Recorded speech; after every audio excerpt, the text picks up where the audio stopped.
Perkenalkan, nama lengkap saya Obed Bora SPDK, mahasiswa PPG dalam jabatan tahun 2022, pendidikan agama Kristen di IAKN Ambon. Mari ikuti saya pada video selanjutnya.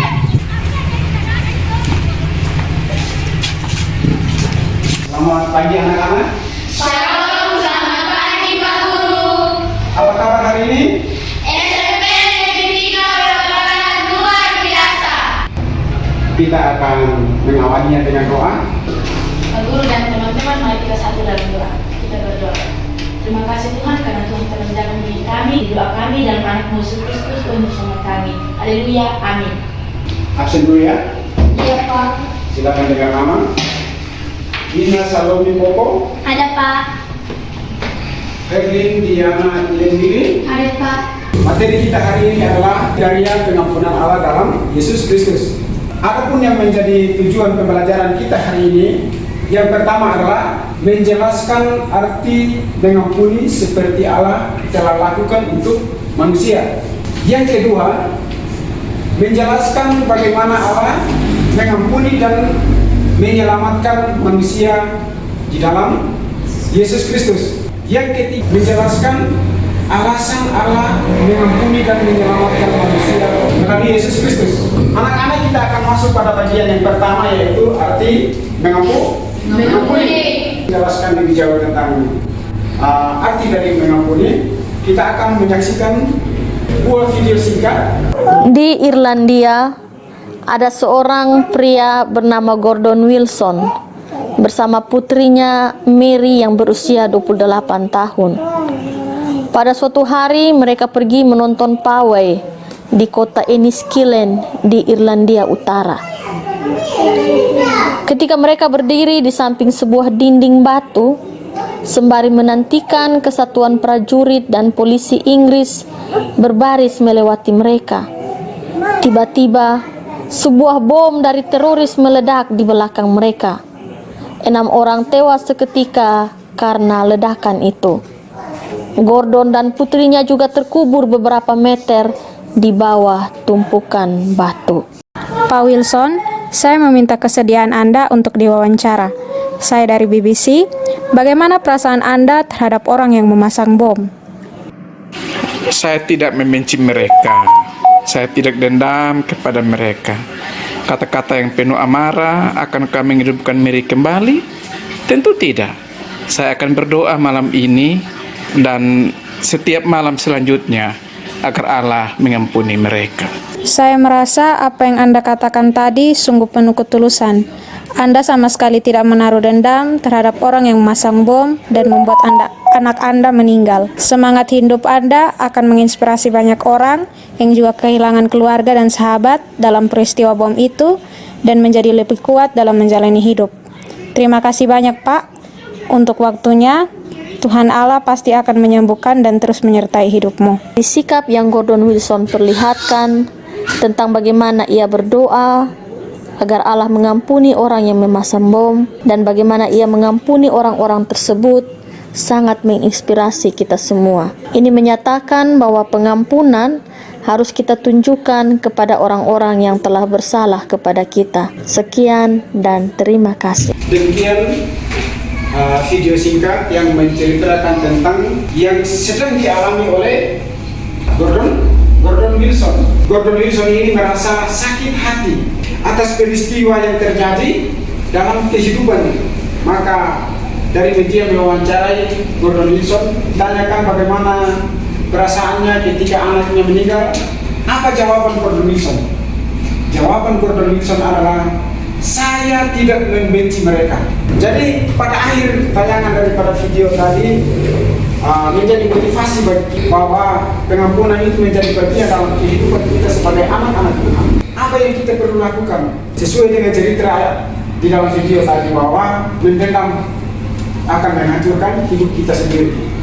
Maka sesungguhnya yang kita lakukan ketika kita mengalami sebuah musibah yang diakibatkan oleh perbuatan daripada sesama kita manusia, yang perlu kita lakukan adalah mengampuni orang yang melakukan perbuatan itu.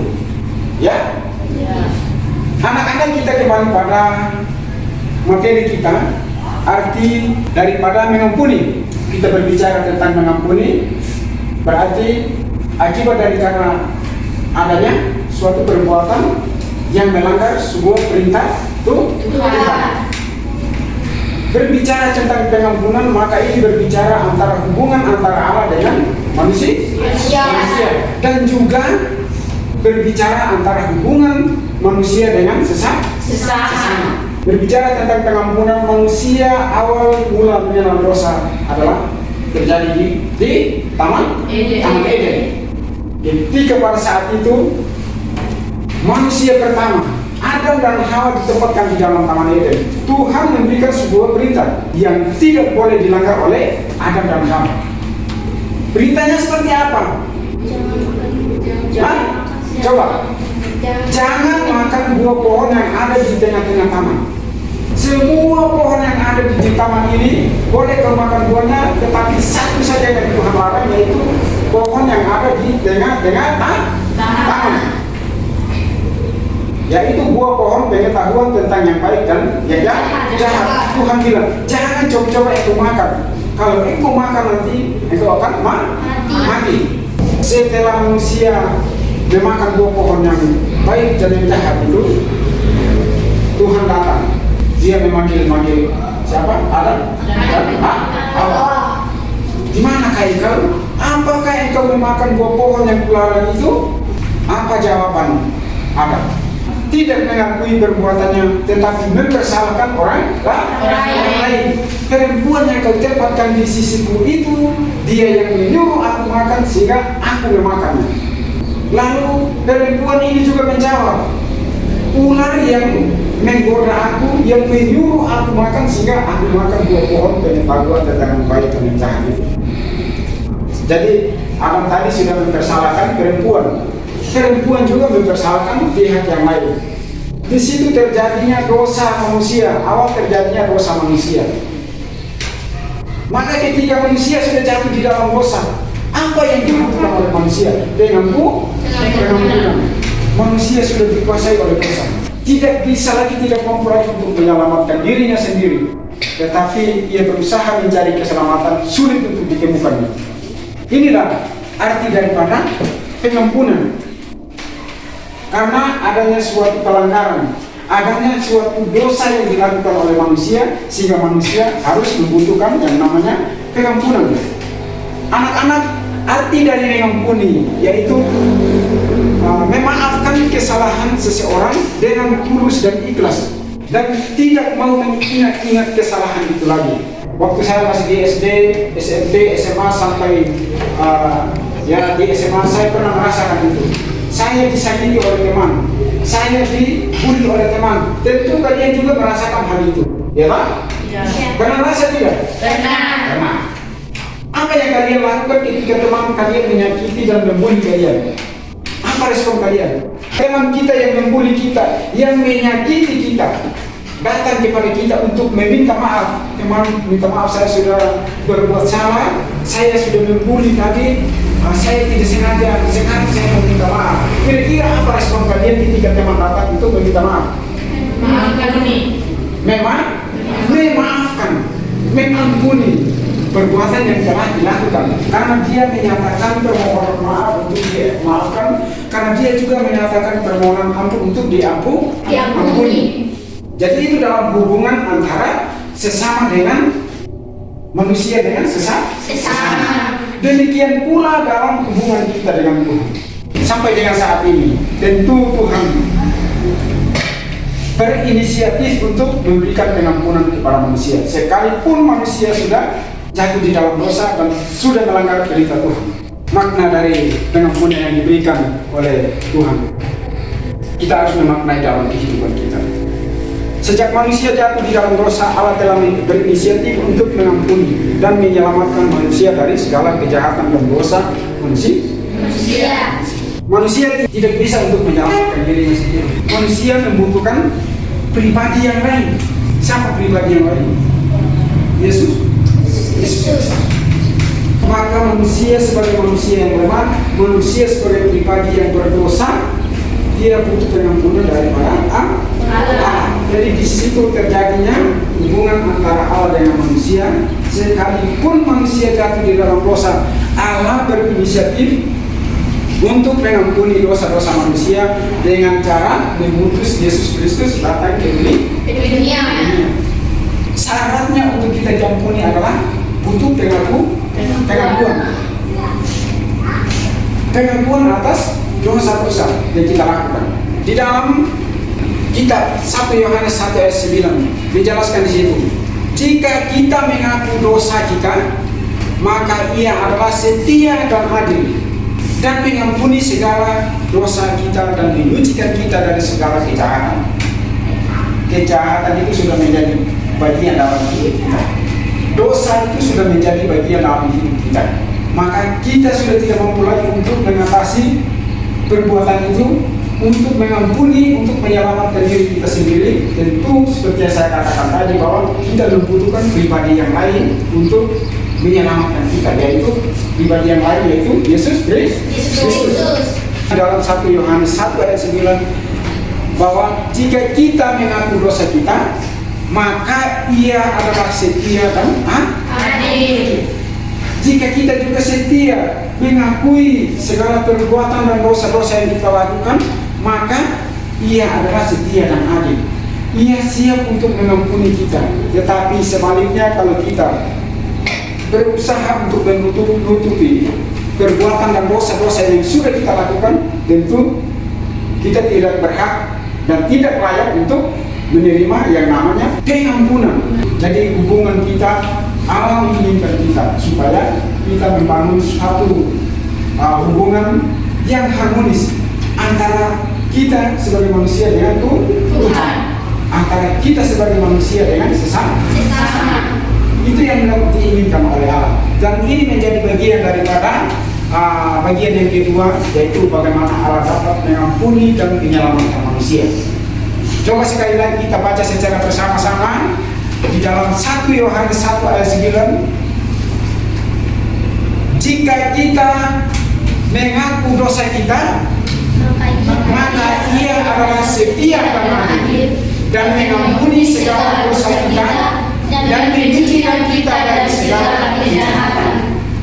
Jadi mulai hari ini, kalau ada di antara kalian, termasuk saya, yang masih berusaha untuk menutupi kejahatan yang di hadapan Tuhan, baik terhadap Tuhan pada terhadap sesama manusia, maka melalui firman Tuhan yang kita baca, supaya memotivasi kita untuk mengakui dosa kita terutama di hadapan Tuhan. Bisa tidak? Bisa ya. Ketika kita berdoa kepada Tuhan, setiap kali kita berdoa kepada Tuhan, kita mohon pengampunan. Iya tak? Iya. Tuhan, ampunilah dosa-dosa kami. Di dalam nama Tuhan Yesus kami berdoa. Amin. Maka mulai pada kesempatan pagi hari ini, anak-anak, kalian diingatkan untuk selalu mengakui apa yang telah kalian lakukan yang bertentangan dengan apa yang dikehendaki oleh Allah. Sejak awal ketika manusia jatuh di dalam dosa, maka hubungan antara Allah dengan manusia menjadi renggang dan putus. Kehidupan manusia selalu diwarnai dengan dosa dan pemberontakan di hadapan Allah. Kehidupan manusia yang tadinya penuh dengan sukacita, penuh dengan kebahagiaan, penuh dengan keharmonisan, membangun hubungan yang baik dengan sesamanya, bahkan dengan Tuhan, menjadi hidup yang dikuasai oleh dosa, penuh dengan pemberontakan, penuh dengan kejahatan. Bagian yang berikutnya, meskipun demikian, sejak kejatuhannya di dalam dosa, Allah telah merencanakan penyelamatan bagi kehidupan manusia. Hal ini terbukti di dalam peristiwa air bah, di mana pada saat itu ada satu keluarga. Dalam peristiwa air bah ada satu keluarga yang telah diselamatkan. Siapa dia? Nuh. Tetapi ciptaan-ciptaan yang lain, manusia-manusia yang lainnya telah dimusnahkan oleh Allah. Kenapa? Karena dosa dan pemberontakan manusia. Tetapi di tengah-tengah pemberontakan manusia yang telah dimusnahkan oleh Allah, hanya satu saja tokoh yang diselamatkan, yaitu Nuh dan keluarga. Bagian yang ketiga, alasan mengapa Allah mengampuni dan menyelamatkan manusia dari dosa. Alasan yang pertama apa? Karena Allah mengasihi manusia. Landasan Alkitabnya di situ adalah Yohanes 3 ayat 16. Coba kita baca secara bersama-sama. Karena begitu besar kasih Allah akan dunia ini, sehingga Ia telah mengaruniakan anaknya yang tunggal, supaya setiap orang yang percaya kepadanya tidak binasa, melainkan beroleh hidup yang kekal. Luar biasa sekali pengasihan Allah bagi manusia. Sekalipun manusia sudah jatuh di dalam dosa, Allah tidak pernah membiarkan manusia terus hidup di dalam dosa. Tuhan mengambil suatu inisiatif mengampuni manusia, yaitu dengan cara mengutus anaknya yang tunggal datang ke dunia untuk mengampuni dosa kita. Yohanes 3 ayat 16 bahwa ada syaratnya kita diselamatkan.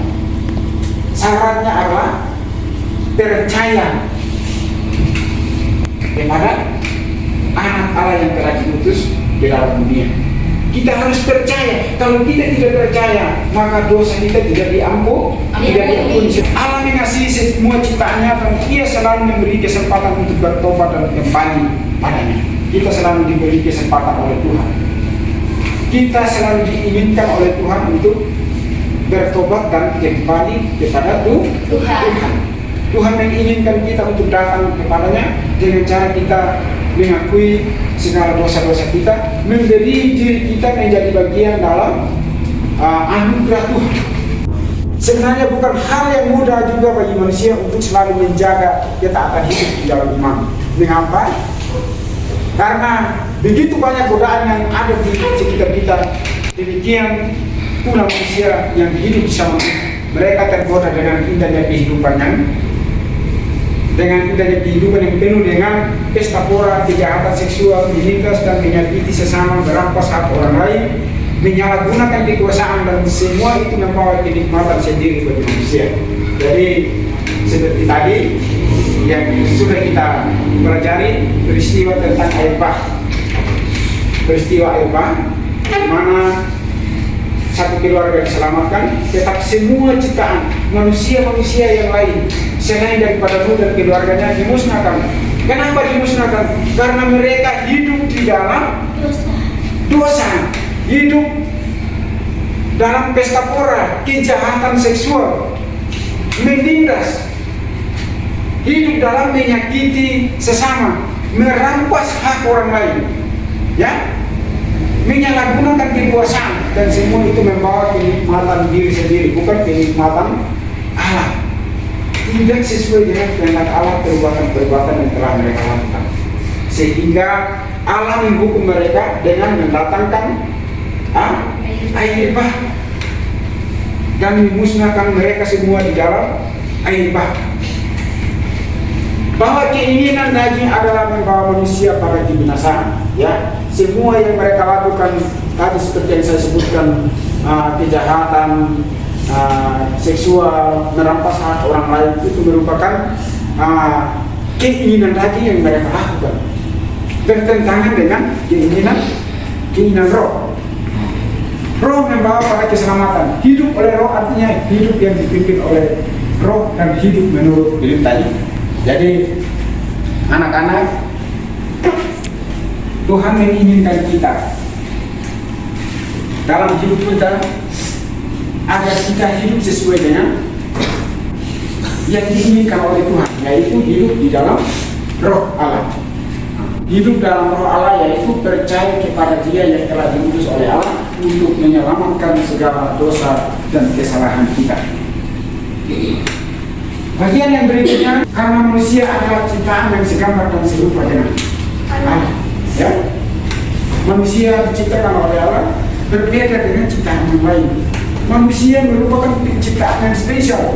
Manusia merupakan ciptaan yang abadi, yang sesuai dengan gambar dan rupa Allah. Dalam kitab Kejadian 1 ayat 26 sampai 27, di mana Allah menciptakan manusia segambar dan serupa dengan Allah, lalu memberkati mereka.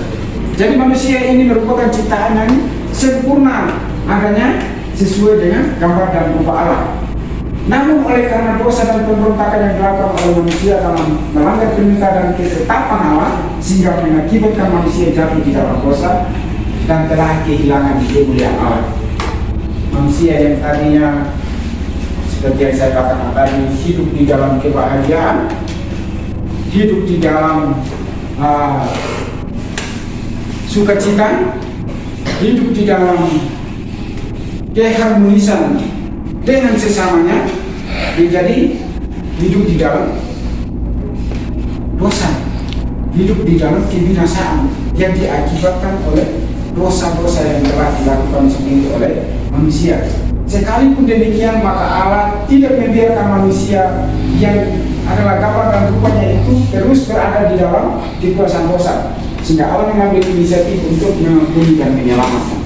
Yang itu dengan cara mengutus anaknya yang tunggal datang ke dunia, menjalani kesengsaraan yang sesungguhnya kesengsaraan itu yang harus ditanggung oleh manusia. Manusia yang sesungguhnya harus disalibkan di atas kayu salib, dicambuk.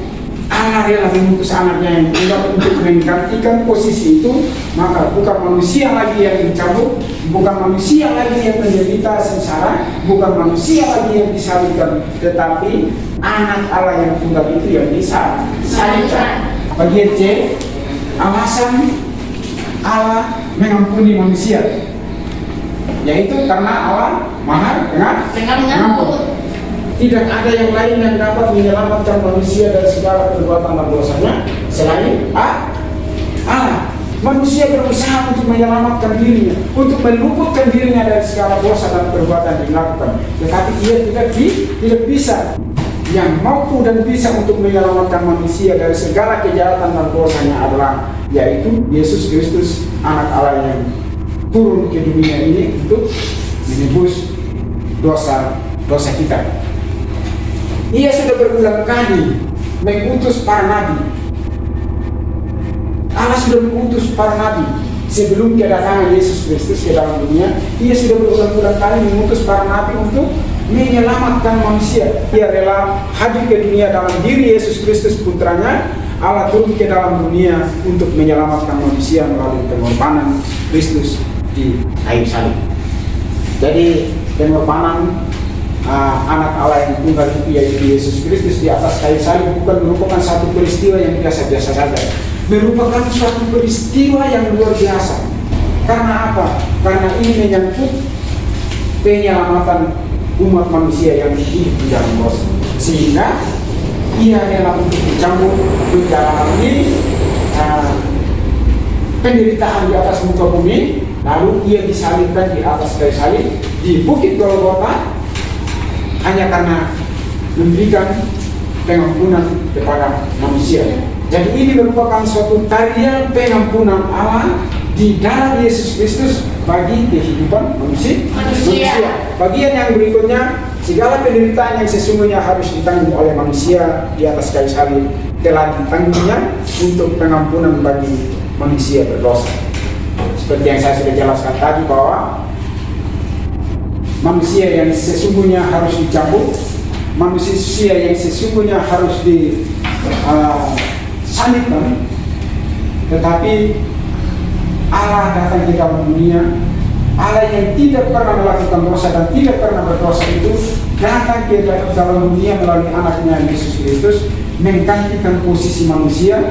Jadi anak-anak, mari kita memaknai pengampunan yang telah diberikan oleh Allah di dalam kehidupan kita. Ketika sesama kita melakukan perbuatan yang salah, melakukan suatu pelanggaran terhadap diri kita, janganlah kita cepat-cepat untuk memberikan dendam terhadap perbuatan itu, tetapi mari kita memaknai perbuatan itu di dalam kehidupan kita dengan cara mengampuni sesama kita manusia. Ya. Dalam peristiwa pengampunan Allah ini di atas kayu salib melalui anaknya Yesus Kristus yang menderita disalibkan di atas Bukit Golgota, kita bisa menyaksikan sebuah tayangan video Allah datang ke dunia melalui anaknya Yesus Kristus, ia disalibkan, ia dicambuk dan disalibkan. Dan ini kita bisa menyaksikan anak-anak bahwa ini merupakan satu peristiwa, bukan peristiwa yang biasa. Tarusakan. Jika kita menyaksikan hal ini, akan membuat hati kita menangis menyaksikan peristiwa ini. Andaikan kita yang mengalami peristiwa ini, mampukah tidak kita menjalani peristiwa ini? Kita merasakan hal ini. Tangan kita dipaku, kaki kita dipaku, tubuh kita dicambuk. Angkat. Mampukah tidak kita menjalani hal ini? Itu juga, ya. Dan mari kita saksikan selanjutnya tayangan video singkat ini tentang pengakuan kita Yesus Kristus untuk dosa-dosa kita. Pasang pasaknya.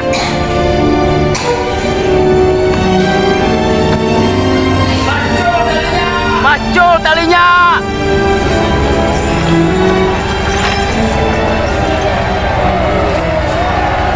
Abah, ampuni bubuhannya. Buahnya ini kada tahu apa yang diulahnya. Artinya bahwa ya Bapa, ampunilah mereka sebab mereka tidak tahu apa yang mereka perbuat.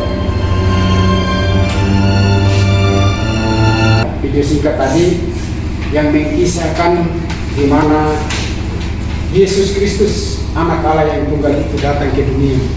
Jadi anak-anak, marilah kita memaknai pengampunan yang telah diberikan oleh Tuhan kita Yesus Kristus bagi pengampunan dosa-dosa kita dengan sungguh-sungguh, dengan sukarela.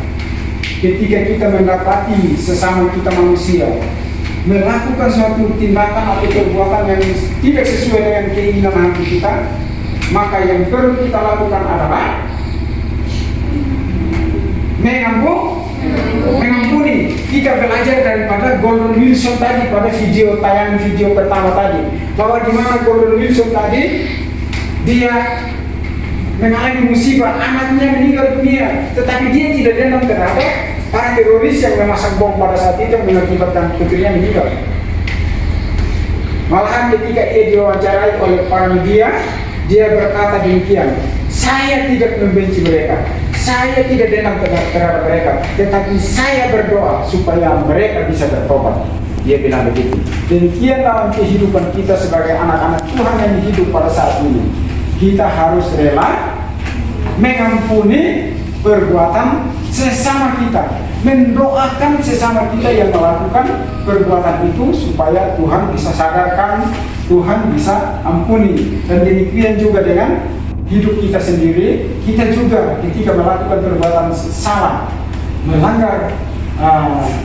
melakukan suatu perbuatan yang salah terhadap sesama kita, kita juga harus berdoa terhadap diri kita supaya Tuhan mengampuni kita dan Tuhan menyadarkan kita. Ya. Jadi anak-anak, demikian materi yang dapat kita pelajari pada pagi hari ini.